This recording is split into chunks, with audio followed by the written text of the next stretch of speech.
저 남자 내 애인이다. 왜 말을 못하냐고. 이 꼴하고서 어떻게 그래요? 그런 멘트는 사장 전용이야. 알바생. 넌 나 없을 때 땡땡이 치고 놀면 돼. 안 보일 때 더 열심히 하면 사장은 몰라. 알바생. 이게 최선입니까? 확실해요? 힘들면 그만해도 되는데. 그만하는 건 언제든 할 수 있으니 오늘은 하지 맙시다. 이 안에 너 있다. 그러시면 안 됩니다. 저한텐 이 사람이 김태희구 전도연입니다. 나도 꽃으로 살고 있어. 다만 나는 불꽃이요. 너와 함께한 시간 모두 눈부셨다. 모든 날이 좋았다. 나이도 한참 어리고 조그만 게 오빠라 그래. 오빠. 내일 죽더라도 전 오늘을 살아야죠. 알바를 가고. 애기야 가자. 제비꽃같이 조그만 그 계집애가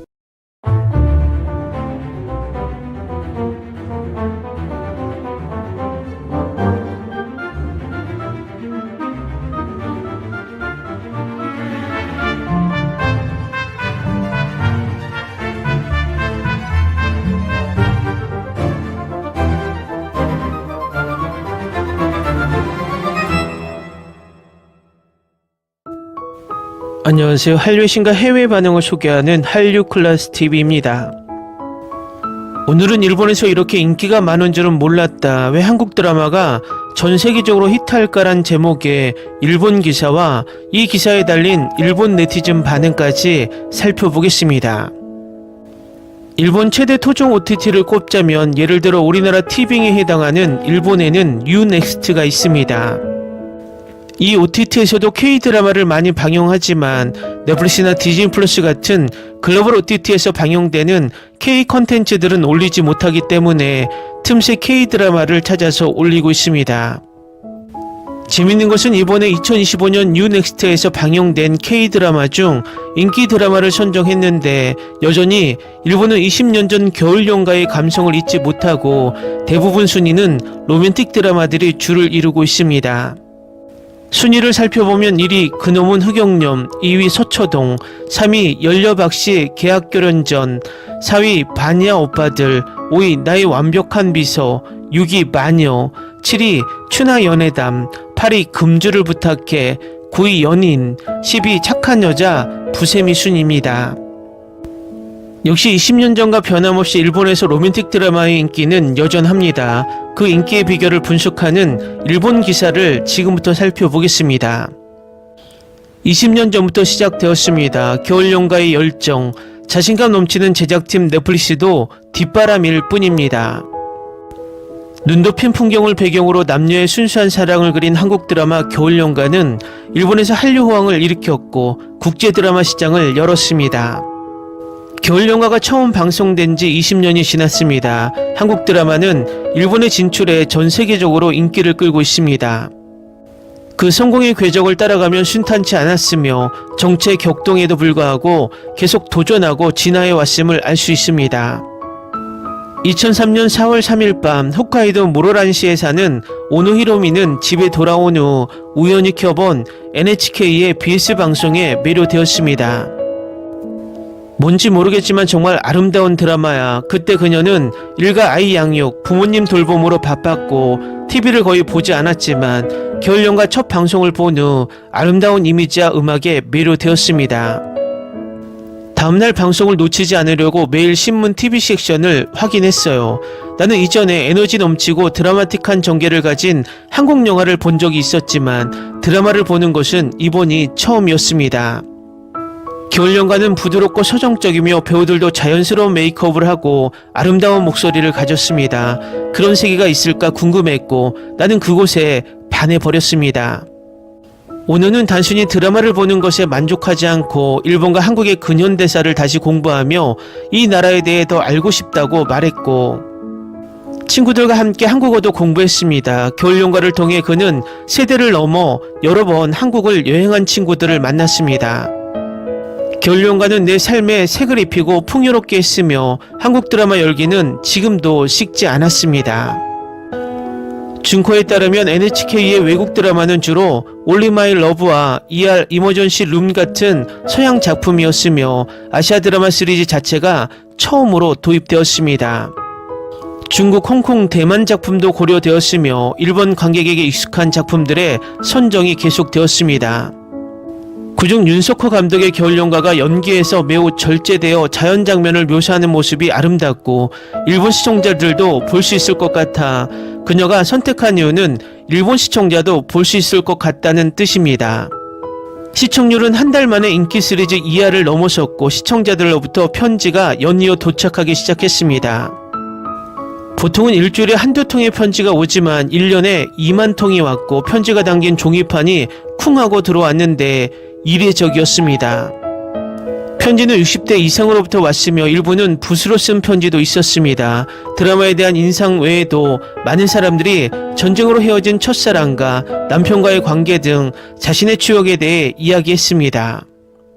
겨울연가는 또한 60대 이상 여성들이 로맨틱 드라마를 보는 것에 대해 조명했습니다.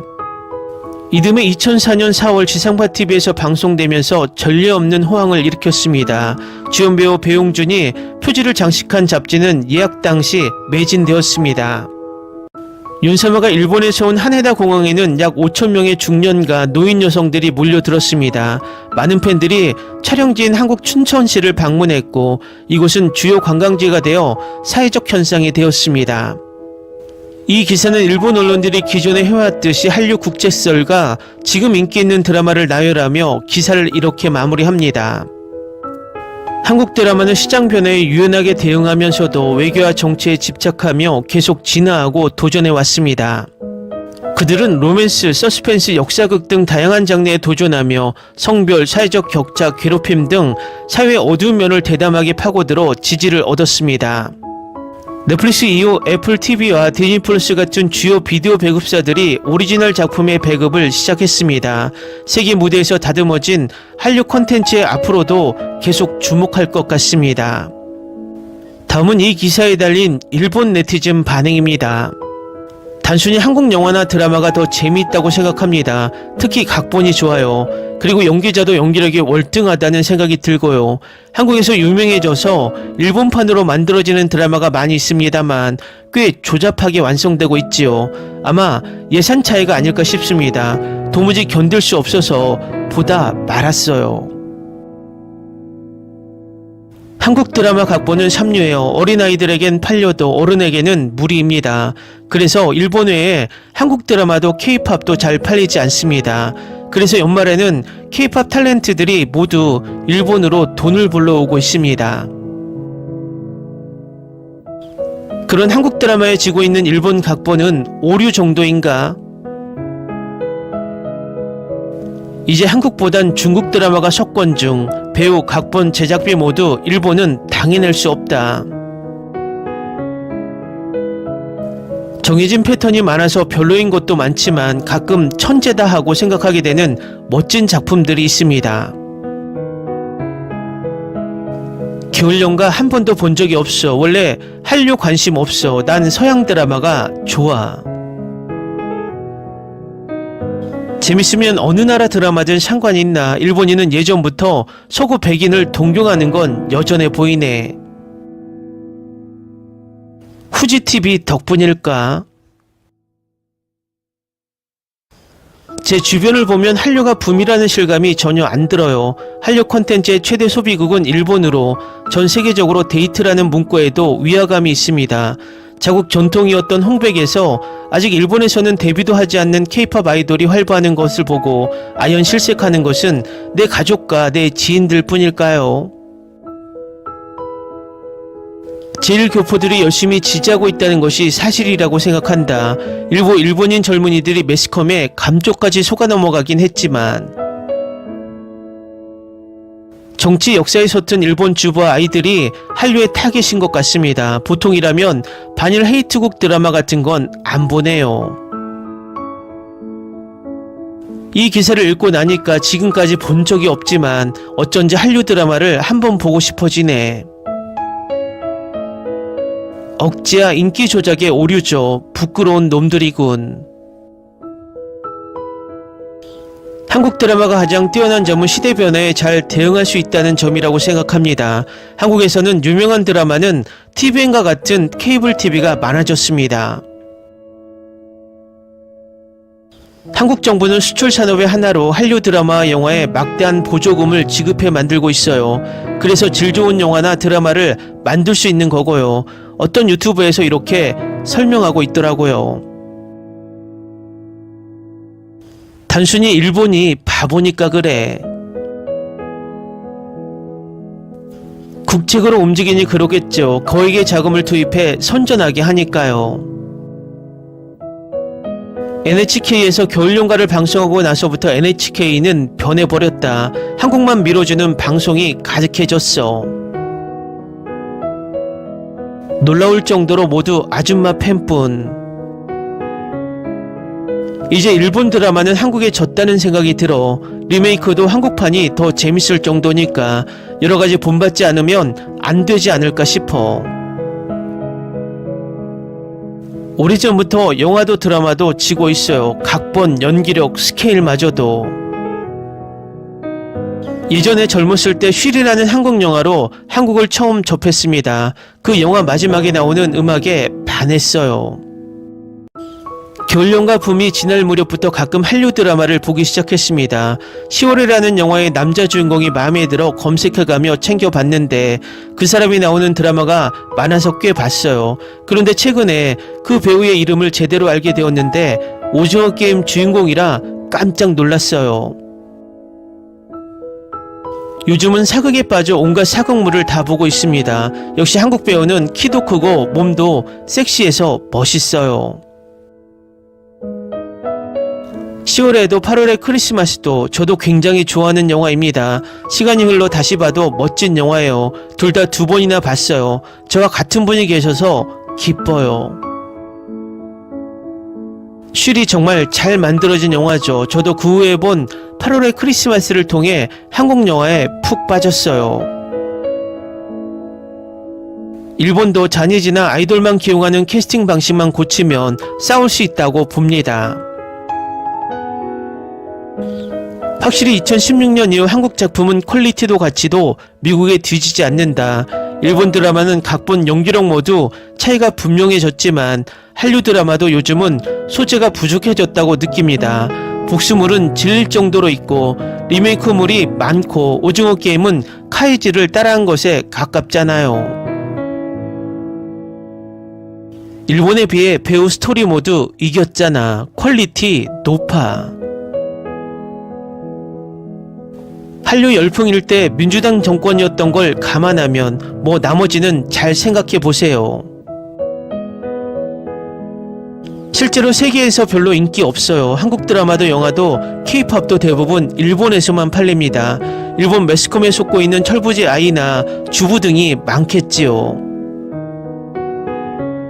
예전 한국 드라마는 기억상실, 백혈병, 신분이 다른 사랑 등 비슷한 것들 뿐이었지만 지금은 무서울 정도로 진화했다고 생각합니다.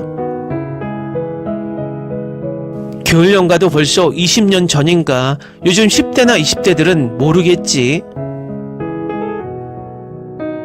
한국 사극을 좋아해. 전기나 희노애락이 탄탄해서 빠져들기 쉬워. 스토리도 대단하지만 끝까지 지루하지 않다는 게 대단해. 일본에는 없는 구조라고 정말로 생각해. 최근 일본 드라마, 한국 드라마를 비교하면 상당히 차이가 나게 되었구나 하고 느낍니다.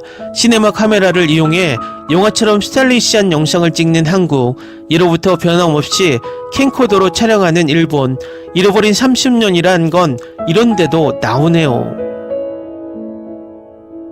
댓글 반응 잘 보셨나요? K-드라마에 대한 일본 네티즌들의 복잡한 심정이 모두 섞여 있어서 재밌는 반응들입니다. 일본은 20년 전부터 한류를 분석해 왔지만 20년이 지난 지금도 분석이나 네티즌 반응이 전혀 변한 게 없습니다. 일본 드라마가 발전하지 못하는 이유는 바로 이 변하지 않는 일본인들의 고정된 생각 때문이 아닐까요? 재밌게 잘 보셨나요? 여러분의 구독, 좋아요, 댓글, 알림 설정은 영상 제작에 큰 힘이 됩니다. 이 영상을 보신 모든 분들 항상 대박나시고 행복하시길 바랍니다.